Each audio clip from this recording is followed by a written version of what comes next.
नांदेड जिल्हा मध्यवर्ती सहकारी बँकेच्या 11 जागांसाठी बिनविरोध निवड.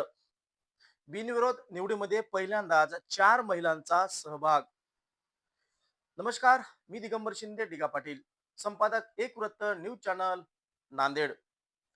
नांदेड जिल्हा मध्यवर्ती सहकारी बँक हा ग्रामीण भागाचा कणा समजला जातो. नांदेड जिल्हा मध्यवर्ती सहकारी बँकेच्या अनेक गावांमध्ये तालुक्यांमध्ये शाखा आहेत. कोट्यावधींचा हा आर्थिक व्यवहार सुद्धा या बँकेच्या माध्यमातून मोठा होतो.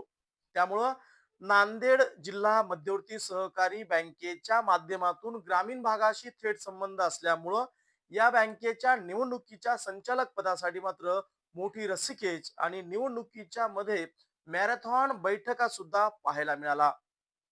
यामध्ये कुठल्याही पक्ष किंवा आघाडी युती पाहायला मिळाली नाही.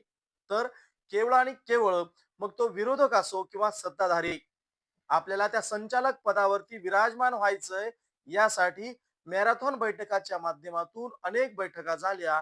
आणि आज दिनांक 16 जुलै रोजी जी निवड प्रक्रिया होती त्यामध्ये एकूण 23 जागांपैकी 11 जागा या बिनविरोध निवडून आलेल्या आहेत. तर 12 जागांसाठी आता मतदानाची प्रक्रिया होणार आहे. 27 जुलै रोजी मतदान, तर 28 जुलै रोजी मतमोजणीची प्रक्रिया पूर्ण होणार आहे. दिनांक 16 जुलै रोजी दुपारी बिनविरोध निवड झाली, ज्यामध्ये संचालक मंडळ अशी आहेत. किनवटचे आमदार भीमराव किराम, लोहा कंधार विधानसभा मतदारसंघाचे आमदार प्रतापराव पाटील चिखलीकर, तर मुखेड येथील आमदार डॉक्टर तुषार राठोड, हे विद्यमान 3 आमदार सुद्धा संचालक मंडळावरती बिनविरोध निवडून आलेले आहेत. तर इतर जणांमध्ये विद्यमान नांदेड लोकसभा मतदारसंघाचे खासदार प्राध्यापक रवींद्र चव्हाण यांचे काका श्रीनिवास चव्हाण, तर इतरांमध्ये स्वामी रामानंद तीर्थ मराठवाडा विद्यापीठाचे कर्मचारी माजी अध्यक्ष आणि यापूर्वी नांदेड जिल्हा मध्यवर्ती सहकारी बँकेत ज्यांनी प्रतिनिधित्व संचालक म्हणून केलं आहे ते शिवराम उर्फ शिवाजी लुटे, हे दुसऱ्यांदा संचालक पदावरती बँकेवरती काम पाहणार आहेत. त्यासोबतच माजी मंत्री माजी खासदार भास्करराव पाटील खदगावकर यांच्या स्नुषा डॉक्टर मिनलताई निरंजन पाटील खदगावकर या सुद्धा बिनविरोध निवडून आलेल्या आहेत.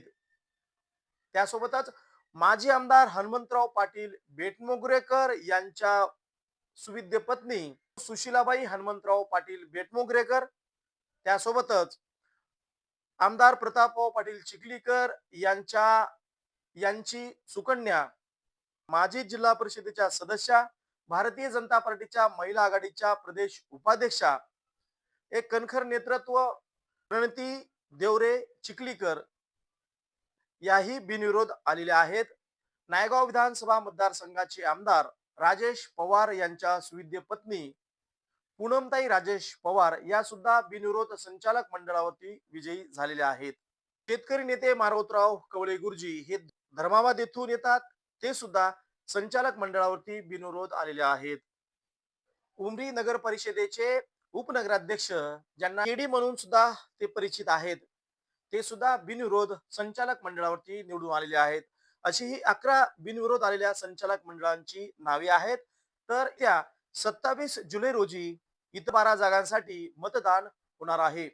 त्यामुळं नांदेड जिल्हा मध्यवर्ती सहकारी बँकेची ही निवडणूक अतिशय चर्चेला या वर्षी आलेली होती. असा हा बिनविरोध संचालक मंडळाचा रिपोर्ट अथवा नावं आम्ही एकवृत्त न्यूज चॅनलच्या माध्यमातून आपल्याकडे पोहोचवलेली आहेत. आमच्या एकवृत्त न्यूज चॅनलला अधिकाधिक बातम्यांकरिता लाईक करावं, शेअर करावं, आवडल्यास सबस्क्राईब करावं. धन्यवाद.